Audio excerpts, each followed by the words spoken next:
di am mbégte ci ni ngeen safoo chaîne bi di ko topp yéen ñi nga xam ne gan ngeen fi nag abonné leen. yal na ma yàlla baal ci ñi ma ko sañ a wax dafa am ñu naa fekk rek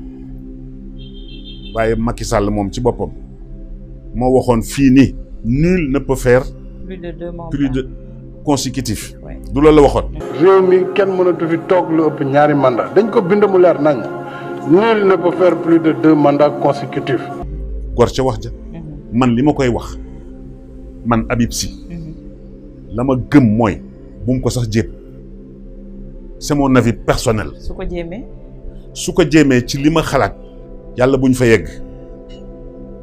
dinañu gis lu ñu foogul woon fii ci réew mi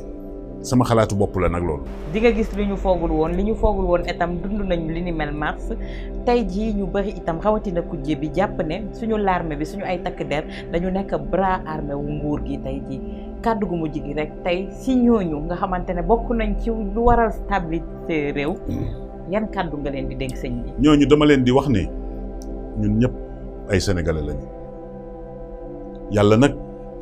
moo leen féetale fa ñu nekk waaye rikk waay dafa am lu ñu defoon dañu waatoon waat googu ñu waatoon nañ ko bàyyi xel te xam ni nguur yàlla rek a dul jeex buñ leen santee loo xam ni jaaduwul nañ ko bàyyi lànk lu mu leen jaral na leen ko jaral te ñu xam ni ëllëg si biir ñun ñoo fiy des koo fi gaañ yaa koy seeti koo fi rey yaa koy jaale ji ñu bàyyi xel ni Sénégal benn bopp la kenn mënu koo xar ñaar te gis nga politiciens yi ku leen topp dinañ la teqaleeg say bokk ci ñi ma ko sañ a wax. kon jenn yi jaru ko nañu delloo si seen xel delloo si seen sago gis nga Obama ñëwoon na fi Sénégal nee na Afrique lan moo fi manqué ay institutions yu forte rek. mais nañ ko jéem a appliquer loolu te jéem a doxal yoon te ñu xam ne réew mi ñun ñoo ko moom. muy gendarme wala gendarmerie muy police muy militaire yi ñoom ñëpp laa wax dafa am lu ñu tënk mooy réew mu ñuy wax Sénégal rikk waay nañu ànd jéem a dox jàmm ci suñu biir bu manifestation amee xam nga foofu awa nga baal ma bala may tëj bu ñu bàyyi woon di tere manifestation kon ñëpp nekk ci jàmm. mais koo xam ni nee na la dama bëgg a manifester te Ablaye Wade defoon ko ci constitution bi yow waxuñu la sax nga yëglu rek lañ la wax waaye nga ni damay bëgg a jaar fii ñun la doo fi jaar mais ça c'est du n'importe quoi loolu moo tax lii xew di xew nañu bàyyi nit ñi ñu def seen marche ñu encadrer leen ku ci bëgg a génn yoon nag man su ma nekkoon conseiller président dama koy wax président yii ñu lay dugal bu ko def ay problème rek la lay indil lii ko dal nii yëpp ba réew mi toll fi xale yi di wax ku nekk di wax am na noo xam ne bu fekkoonte ni bii déglu na ñi nga xamante ni bii ñoo ko war te di ko wax dëgg kon du agsi fii waaye réew moo xam ni Sénégal nga yow ëppoo fi kenn dara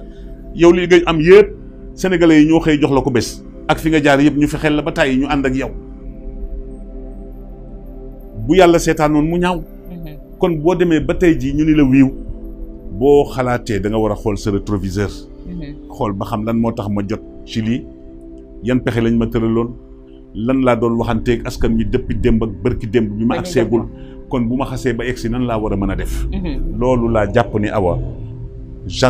gendarmerie police douane militaires yeeg ñëpp nañu àndandoo ci ñooñu société civile sénégalais yi yëpp